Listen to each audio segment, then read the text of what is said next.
Noticias falsas o fake news, posverdad o hechos alternativos. Así se llaman diversos artilugios informativos que se utilizan para desestabilizar un gobierno, para influir en las elecciones o en las sociedades, o simplemente para promocionar un producto determinado. En un mundo donde la revolución tecnológica en la información permite que cada persona sea un canal de comunicación, todos podemos decir una verdad o una noticia falsa y ser tomada como real. Y en esa jungla del mundo digital, los más poderosos son los que imponen sus condiciones usando la explosión de las redes sociales como armas en beneficio de sus intereses. ¿Cuáles son las razones de los estados para usar fake news como herramientas políticas? ¿Por qué las grandes naciones se niegan a que haya regulación de las redes sociales en nombre de la supuesta libertad de expresión que tanto dicen defender? ¿Por qué Venezuela y Nicaragua han sido dos de los blancos predilectos para lanzar noticias falsas? Fake news. Pongamos el punto en la I.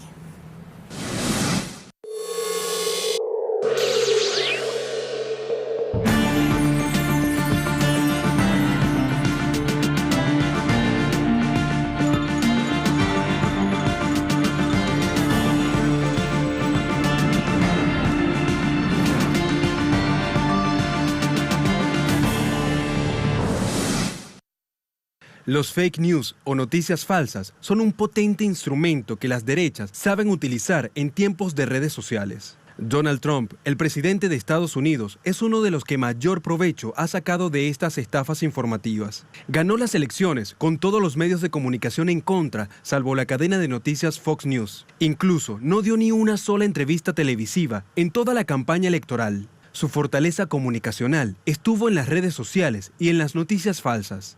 Para el intelectual Ignacio Ramonet, la aparición de las fake news se vincula con las crisis de los grandes medios ante la irrupción de las redes sociales como generadoras de noticias. La cuenta en Twitter de Donald Trump tiene 57 millones de seguidores. Por su parte, los programas informativos centrales de las principales cadenas de noticias de Estados Unidos tienen 22 millones, todas sumadas. O sea, Trump tiene más del doble de seguidores que la audiencia de las principales cadenas de televisión. Es una consecuencia quizás de la era digital el acceso a la información por parte de cada ciudadano del mundo. Pero los grandes medios internacionales de opinión, la prensa, la radio, la televisión va a caer por sí sola, es una nueva época. Hay una juventud emergente que se está acostumbrando a vivir la vida de otra manera, a informarse, a expresarse o a opinar de otra manera que no tiene nada que ver con los grandes medios de comunicación, con los oligopolios de las transnacionales de la comunicación hegemónicos. Entonces decir eso sería una aventura, ¿no? Habría que hablar bastante para tratar de justificar eso. Simplemente tiene que ver con la aparición de una herramienta que es la Internet, que le permite a cualquier ser humano en cualquier parte del planeta expresar su opinión a través de un dispositivo móvil, a través de un teléfono inteligente. Entonces la capacidad que tiene ese individuo de persuadir, convencer, agradar, simpatizar con otros individuos dentro de la esfera de la Internet es lo que mide su grado de influencia sobre esos individuos. Y en ese caso, cabe destacar que pasa por el carisma personal de cada individuo, su capacidad expresiva, su capacidad de análisis, su capacidad de opinión, de realidad, de acercamiento, de veracidad, incluso de imaginación, de creatividad frente al hecho histórico. Entonces, esa capacidad es personal y es la que es potenciada por las redes sociales, por la edad digital.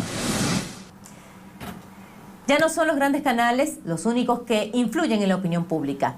Los 11 principales youtubers de Francia, por ejemplo, tienen un alcance de 15 millones de seguidores en sus canales de YouTube, mientras que la radio y televisión francesa, el canal más importante de ese país, tiene un alcance de 4 millones.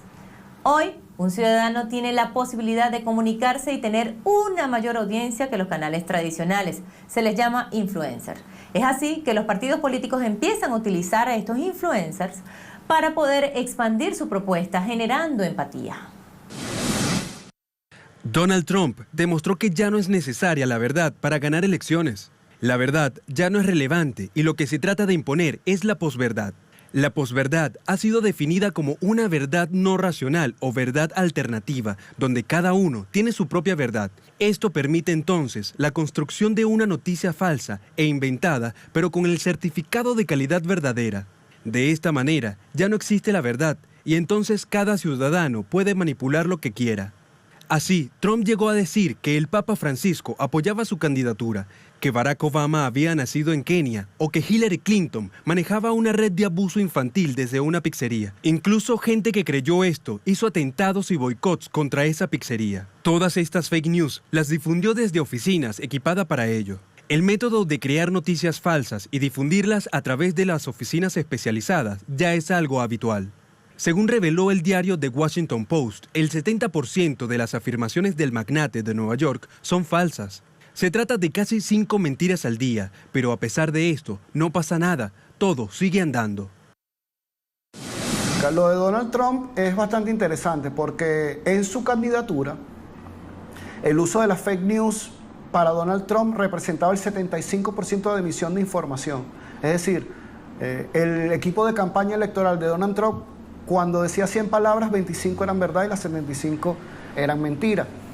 Esto es importante porque básicamente la estrategia electoral de Donald Trump atacaba a sectores, digamos, más reaccionarios de la sociedad norteamericana, más conservadores y mayores de 60 años, que es en donde las fake news, las noticias falsas, tienen un mayor efecto. Estas personas, digamos, por diferentes razones, mal uso de la internet, no tienen acceso o no tienen la capacidad de corroborar la información por la falta de práctica, digamos, con las herramientas digitales, tienden a reproducir un poco más estas noticias. Entonces estamos hablando de un presidente que llega al poder usando las fake news como estrategia principal de trabajo político. No hubo una carrera política, no tiene nadie sabe qué ha hecho políticamente Donald Trump por su país. Nadie sabe su historial, nadie sabe qué ha hecho por el pueblo, si se ha alguna vez relacionado con algún pobre de Estados Unidos, nadie lo sabe. Lo único que se sabe es lo que inventan los laboratorios de comunicación de Donald Trump, en representación o personificados por el señor Steve Bannon de la CIA, que hoy es el jefe del laboratorio de información que pretende atacar a Venezuela e invadir a Venezuela con el uso de las fake news a través de las redes sociales. La derecha también utilizó el recurso de los fake news en las elecciones que ganó Jair Bolsonaro en Brasil. Se está en este momento investigando cómo el ahora presidente utilizó bombas de ciberguerra para infiltrarse en la red WhatsApp. Se gastaron millones y millones de dólares por parte de empresas que difundieron miles y miles de noticias falsas.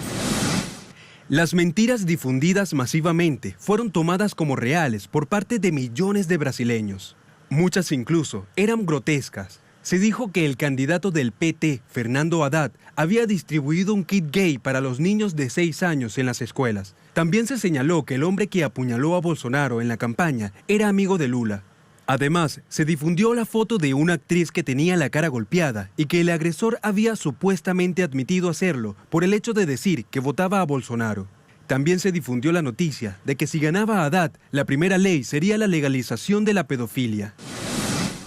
Bueno, yo diría que hay 2 razones principales, ¿no? La primera es consolidarse en el poder, acceder al poder por parte de los estados, sobre todo los estados neoliberales, los gobiernos neoliberales, los candidatos políticos neoliberales que hacen uso de estas herramientas como estrategia electoral. Y la segunda es dominar a los países que les son incómodos o los países que se oponen ideológicamente. Y Jair Bolsonaro no hizo un meeting, no hizo una entrevista telefónica, no hubo artículos de prensa. Jair Bolsonaro solamente hizo campaña por la red social WhatsApp, que es una red de telefonía móvil celular. ¿Qué es lo que pasa con esta red? ¿Cuál es la característica principal?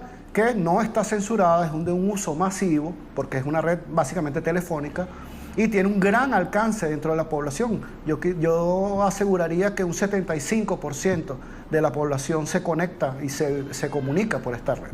Entonces, lo de Bolsonaro es un ejemplo típico de cómo se puede manipular a una población, a un país entero, para erigirse dentro del poder con una imagen, de un santo vengador que viene a castigar a los corruptos que han sumido a Brasil en la pobreza, negando todo el legado histórico del socialismo que encabezó Lula da Silva y Dilma en Brasil. 61% de los ciudadanos de Estados Unidos se informa a través de WhatsApp. Esta tendencia también crece en el resto del mundo. La opinión pública ya no busca la verdad, dice Ignacio Ramonet. Busca aquellas informaciones que confirmen sus propias creencias. Preferimos creer en algo que tenemos ganas de creer. Los hechos objetivos y demostrados influyen menos que los que tocan las emociones o sensibilidades. Algo muy peligroso, porque se manipula fácilmente. Las redes se mueven y se consumen según los principios, creencias y valores.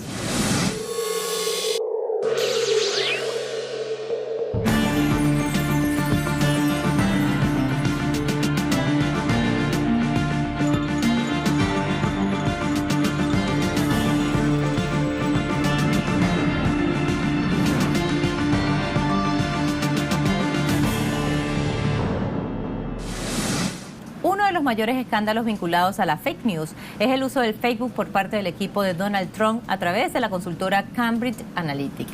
Esta consultora fue financiada por el republicano Robert Mercer y Stephen Bannon, el teórico de la extrema derecha de Estados Unidos. Esta empresa consiguió tener los datos de millones de usuarios de Facebook. Lo hicieron a través de un psicólogo que creó un test en el que se le preguntaba a la gente: ¿quiere usted conocerse a sí mismo? 265,000 personas respondieron el test.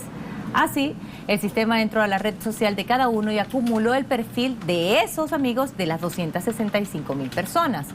Y luego resultó en 50 millones de usuarios. La consultora analizó cómo usaban esa red social y en particular cómo usaban los likes. A partir de ahí, se hizo un retrato de esos 50 millones de estadounidenses y se les reagrupó en 12 grandes familias. A cada una de esas personas se les enviaron mensajes según su perfil para que vayan cambiando de opinión y voten a Trump. Muchos de esos mensajes eran fake news. Hay grupos de intoxicación de Estados Unidos que confeccionan noticias falsas contra Venezuela y contra Nicaragua a base de desinformación. Durante la crisis de abril en Nicaragua tuvo bastante repercusión esa falsa noticia, que van tantos muertos, que si el ejército pidió la renuncia del presidente Daniel Ortega el 20 de abril, y ese fake news precisamente se ilustraba con una foto de un desfile militar ocurrido un año antes. Los medios de comunicación y las redes también hablaron de una gran presencia de francotiradores, pero nunca se encontró a ninguno. El 3 y 4 de junio se difundió la noticia de que la ciudad de Masaya había sido objeto de un ataque con armas químicas, con avionetas y drones. Nada de todo esto fue cierto. Respecto a Venezuela, son miles los ejemplos que hay de fake news debido al permanente ataque proveniente de la derecha. Todas noticias enmarcadas en una operación para desestabilizar al gobierno bolivariano. Desde decir que en los últimos meses habían migrado 4 millones de venezolanos, hasta divulgar que el Estado venezolano había influido junto a Rusia en las elecciones de México para que ganara Andrés Manuel López Obrador. Y en el caso de la dominación y de la agresión, estamos hablando del gobierno del señor Donald Trump, que entra en la fase más peligrosa de la guerra de cuarta generación, la cual es doctrina militar en el ejército de los Estados Unidos, que es la manipulación y la dominación, la paralización incluso de la opinión pública para justificar ante la opinión internacional una invasión a Venezuela. En este caso, las fake news se están utilizando para crear situaciones de conflicto que justifiquen una invasión armada a Venezuela ante la comunidad internacional. Estas fake news, hay que aclararlo, tienen 20 años en Venezuela, ¿no? Entonces, estamos entrando en la fase, digamos, más peligrosa, porque los vientos de guerra soplan incesantemente en las costas venezolanas y se está tratando de crear zozobra. Estamos hablando también de un terror psicológico, ¿no? Una etapa del terror psicológico, crear zozobra, crear preocupación, distraer a la población y sobre todo insertar el miedo como un elemento clave dentro de los procesos comunicativos y el tejido social orgánico de la población venezolana. Hay dos maneras de hacerlo, ¿no? La primera es utilizar a personalidades digamos, famosas dentro de los ámbitos intelectual, políticos, periodísticos e incluso artísticos, ¿no? Se utilizan a esas personas como agentes propagadores de noticias falsas, agentes propagadores de ideología, que básicamente pagan dólares la CIA en efectivo, y estas personalidades se convierten en, digamos, articuladores de la opinión pública, colocan los temas que ellos pretenden colocar en las redes sociales y se ponen a debatir con los usuarios y provocan la interacción, el engagement que llaman los norteamericanos, a la interacción, a los comentarios que reciben con el público en general. Esa es la primera etapa. La segunda etapa, para generarla, son el uso de foros o conversatorios anónimos. En estos foros o conversatorios o chat rooms, se introducen estos temas, casi siempre o bien organizados por laboratorios de guerra psicológica coordinados bajo la figura de las OPSI, coordinados esta vez bajo las órdenes de Estados Unidos y su doctrina militar. Se introducen esos temas, se ponen a hablar, sobre todo a personas muy jóvenes, de los temas. Estos temas, estas opiniones quedan insertadas, quedan grabadas cronológicamente y metódicamente dentro de Internet, y a su vez van pasando a redes sociales con un poco más de alcance, con un sentido, digamos, de amplitud informativa más exacerbado. Así pasan estas noticias falsas que nacen en salones de conversación privados, anónimos, a redes sociales como Twitter, Facebook, Instagram, las más conocidas, y se convierten en temas ya de opinión pública universal. Es decir, lo que se inserta en una pequeña nación pasa a ser de dominio público y tema de opinión y debate público a nivel mundial. Así digamos, es lo que hasta ahora, en estos 15 años de investigación, más o menos se ha podido corroborar aquí en Venezuela. Bueno, en realidad la responsabilidad la tienen los estados y los actores políticos que diagraman este tejido informativo, ¿no? Las redes sociales son unas herramientas que, digamos, en esta nueva terminología que se llama posverdad o escenarios de golpes suaves o aquellos famosos escenarios en donde se establecían movimientos de carácter juvenil que salían a protestar contra gobiernos progresistas, hablamos de Nicaragua y Venezuela, para tratar de intimidar y acosar al gobierno y a través de estas acciones, mediatizar estas acciones y llevarlas al mundo entero para que se justificara una invasión, se justificara una acción del gobierno de Estados Unidos. Pues es cierto, las redes sociales quizás son el método principal, el medio principal para hacerlo. ¿Por qué? Porque también en el primer factor hablamos de una caída de los medios tradicionales. Es decir, la credibilidad de los medios tradicionales, el alcance de la prensa y la radio cada vez es menor. Y por el otro lado, el consumo masivo de Internet y de las redes sociales por parte de las clases más jóvenes, los sectores más jóvenes de la sociedad, permite que las fake news y que las noticias y que los métodos de comunicación de estos grupos puedan ser utilizados, puedan ser, digamos, los más referidos, los más importantes, las redes sociales. De ese espacio participaron las grandes plataformas como Google, Twitter y Facebook, junto a representantes de los grandes monopolios de la comunicación del mundo, como Mediaset, Bertelsmann, Sky News, etc. Los informes de esos grupos fueron presentados como si tuvieran neutralidad e imparcialidad técnica, ubicándose supuestamente como grupos representativos de la sociedad. El resultado final fue una mera sugerencia a esas empresas a que compartan los datos para poder chequearlos. Quedó así en evidencia que ante el poder de los medios, los estados tienen inhibido regularlos. Utilizan la defensa de la libertad de expresión como escudo argumentativo y lo esgrimen cada vez que una nación soberana, a través de un gobierno que es votado por su pueblo, exige que se regulen responsablemente sus prácticas. Las empresas periodísticas, más allá de su carácter multinacional, expresan las miradas de esos países. Justamente, no llamar a ningún tipo de regulación de las noticias falsas es una de las armas más cínicas. Los grandes tanques mediáticos atacan a las naciones cuyos intereses se contraponen a los de esos tanques. De esa manera, las grandes agencias de noticias actúan como una artillería detrás del manto de impunidad intocable que les da su libertad de empresa. Por supuesto, muy poco de las exigencias que piden a otros países las aplican en sus naciones.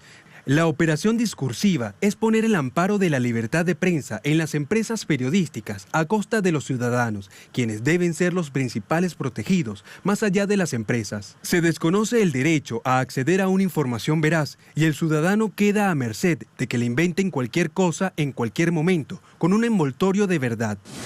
La principal manera es informarse.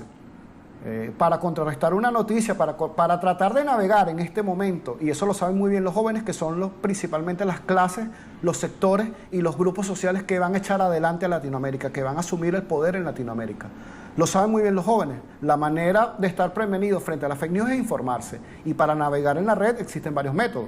El principal es no difundir noticias o no difundir información que tú no has corroborado. Eso es, digamos, la primera norma. La segunda norma es precisamente corroborar la información, no quedarte con lo primero que te dan, no quedarte con el Wikipedia, no quedarte con lo que se sube. Sobre todo en el ámbito intelectual, estas páginas como monografías.com, uno lo ven los jóvenes. Las fuentes de información en este momento juvenil, sí, efectivamente son Internet, pero se han restringido tanto y se restringen tanto porque los sistemas de dominación las restringen.